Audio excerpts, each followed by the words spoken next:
Welcome back to the deep dive. Today, we're undertaking a pretty specific mission. We're doing a deep dive into what really defines a premium choice for men's Halloween outfits. Moving way beyond the generic stuff, we're looking at outfits that, well, they claim to offer a real transformation.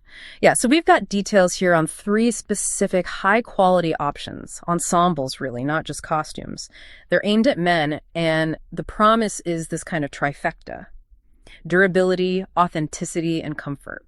Our job really is to cut through the marketing speak and figure out what are the actual tangible things, materials, design that make these a so-called smart investment. Exactly. We need to set our analytical lens here, and it's focused squarely on that value proposition, especially for something that's, inherently temporary, like a costume. What can we actually pull out about how these outfits are engineered? Engineered to stand out, survive the night. And maybe most importantly, why does the source material keep calling them a smart investment instead of just, a disposable item? Okay, I have to jump in right there. Is this just about the fabric and the stitching, or is there a big dose of marketing psychology here? I mean, can a, let's say, $300 Wookiee costume really guarantee social success, like the source seems to suggest? The core argument seems to be avoiding those flimsy alternatives. Well, I think it's a mix of both, really. The whole investment idea seems to hinge on two things: the actual physical quality and the kind of social return on investment, if you will. The claim is you buy cheap, you risk it falling apart, rip fur everywhere, the shape just goes floppy. That pretty much guarantees a bad memory, right? So by investing more, you're essentially buying down the risk of that kind of social failure. And if you look closer, the argument for better craftsmanship isn't just about it lasting longer. It's about embodiment. The source material definitely claims these outfits let the wearer, unleash their inner adventurer or mythical creature or galactic hero. That jump from just wearing something to sort of structurally being the character. That seems to be the justification for the premium label. That difference wearing versus being, that feels important. But what are the actual physical differences they point to? When they talk durability, are we talking better thread, different materials, or just like thicker parts? It seems to be mostly the latter two, materials and component thickness. Yeah. Probably combined with official licensing in some cases. These premium options are trying to solve those really common problems you see with cheap costumes, like faux fur that looks terrible right out of the bag, or those plastic masks that are just flat and lifeless. The source claims their higher-end construction fixes this with tailored fits, specific material blends, and better molding techniques. The idea is you get a costume that might even last multiple seasons, which, okay, that does improve the value proposition quite a bit. All right, let's dig into the first example then. The one designed for layered authenticity. We're talking about the iconic swashbuckler, Captain Jack Sparrow. It's specified as X-large polyester cotton blend. Now, if this were a budget version, you'd expect maybe thin polyester pants, a screen-printed vest. What's the premium approach here? Yeah, what's interesting is how they balance looking authentic with actually being comfortable. That's crucial for the whole premium experience, right? You mentioned the poly-cotton blend. That's actually pretty significant. 100% polyester costume. It gets hot, clingy, doesn't breathe well. Adding cotton makes a real difference in breathability. It suggests they're thinking about comfort over what could be a long, active night. And I noticed the detail about gray jersey knit pants with an elastic waistband. That feels really strategic. It shows they prioritized comfort and movement, maybe over absolute historical accuracy. I mean, pirates didn't exactly have elastic waistbands, did they? Precisely. The source seems to acknowledge that, the look needs to be right, but the person wearing it has to move, sit, function. So the durability isn't just in the jacket's fancy silver buttons, it's baked into those functional bits. The elastic waist, the secure ties, and choosing materials that won't just tear the moment you bend over.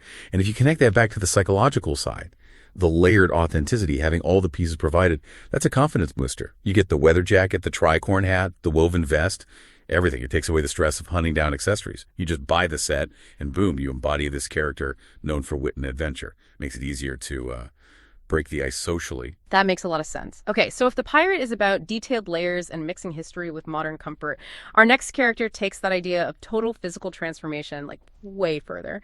We're jumping from the Caribbean to a galaxy far, far away, the galactic hero.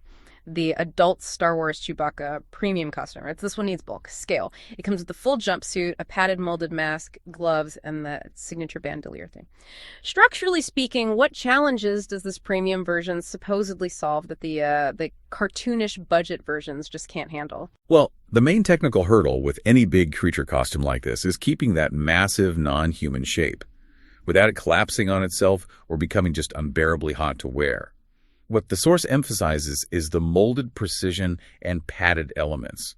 That padding isn't just for making it look big, it's structural. It's engineered to hold the Wookiee shape, keep it looking right, even when the wearer moves around or sits down. And the detail in the molded mask, getting it screen accurate, that's apparently key too. Cheap Wookiee masks, often thin latex, maybe simple cutouts that just fold or look weird under party lights. This premium one supposedly uses denser materials to really capture Chewie's face, making sure it looks bold and recognizable, even from across the room. The source specifically says this version is imported and good for extended wear without discomfort. But hang on. When you decide to be a giant Wookiee, surely the practical side-sitting, moving in a crowd, trying to have a drink, that's gotta be tough regardless. How does extended wear actually translate into solving those real-world problems? It probably comes down to the fit and the quality of the materials inside and out. Extended wear implies the lining inside the jumpsuit needs to be smooth, non-irritating, less chafing. Plus, the synthetic fur on a premium version is likely lighter, maybe better attached to the backing fabric compared to the cheap stuff. That helps reduce how hot it gets inside, and hopefully prevents massive shedding, which is a huge complaint with furry costumes. Basically, if you're paying premium, you expect it to hold up structurally and visually for several hours without, degrading. Okay, that's a fascinating angle. So if Sparrow is detailed authenticity and Chewbacca is structural immersion, our third option is kind of the wild card. It focuses on a very modern type of authenticity. Licensed humor. Enter the Sasquatch costume, specifically the Jack Link's plus-size 2X version, clearly built for that larger-than-life persona based on those beef jerky commercials. Right, this one is all about creating viral moments and shared laughs. It's banking on people recognizing a specific cultural reference, those messin' with Sasquatch ads. So when a costume's authenticity is tied to a meme, how does premium construction actually make the joke better? It makes the joke land harder because it's visually unmistakable. The premium analysis here really focuses on the quality of that faux fur and the internal padding.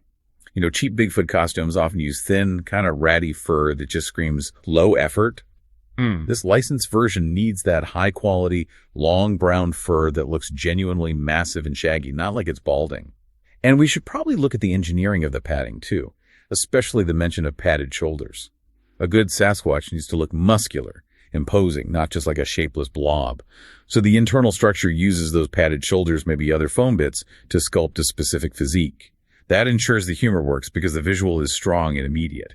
And that collaboration they mentioned with fun costumes and jacklings, that's highlighted as ensuring top-tier authenticity. Why is that specific license so important for this kind of costume, maybe more than for an unlicensed pirate? I think it's the difference between a generic idea and a specific cultural icon, even a commercial one. The license authenticates the meme itself. If you just buy a generic Bigfoot suit, fine, you're Bigfoot. But if you buy the Jack Link's one, you are that specific Sasquatch from the ads. That immediately triggers recognition, that shared cultural joke, aiming for that viral, shareable moment. The licensing basically guarantees the right look, the color, the fur texture, the build to match the character people know. Unlicensed versions just can't promise that. Okay, so stepping back, what does this all add up to? We've looked at three really different characters, a cunning pirate, a loyal Wookiee, Bigfoot the prankster, but it feels like they tell a kind of unified story about what the premium market is going for. Yeah, I think we can synthesize the key features of premium based on what these sources highlight. It's less about just materials and more about fulfilling distinct psychological needs. It looks like the strategy targets maybe three different types of consumers. First, there's the layered authenticity type, like with Sparrow. For the person who values detailed accuracy, but also wants that hidden modern comfort, like the elastic waistband, to feel confident all night. Second, you've got structural immersion, like Chewbacca. That's for the dedicated fan demanding total transformation.